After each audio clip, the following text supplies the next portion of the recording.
Halim Yazid ni dia duduk sebelah-sebelah, dia tak orang nampak kan. Dia menyelit sebelah kumpulan dia, awak dia. Kenal Halim Yazid ni sebelum tu saya kenal dia sebagai penulis. Dia juga penulis sajak. Saya suka baca sajak dia. Dan beberapa program saya berjumpa dan saya berkenalan dengan Halim Yazid. Beliau orang Kelantan juga? Ya, dia orang Kelantan Pasir Putih. Apabila dia beritahu berdikir dengan kumpulan Halim Yazid, saya kata okey. Tapi sekumpulan belah saya, kumpulan daripada Kampung Pasir namanya.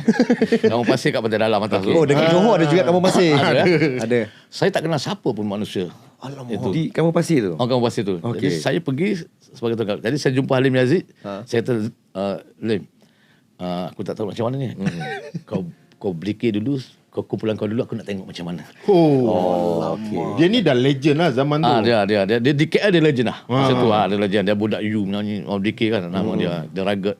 Jadi dia pun dikir. Saya tengok dia. Lepas tu saya bangun. Bila saya bangun, saya terus mengarut. Halim Yazid ni dia duduk sebelah-sebelah, dia tak orang nampak kan. Dia menyelit sebelah kumpulan dia, awak dia.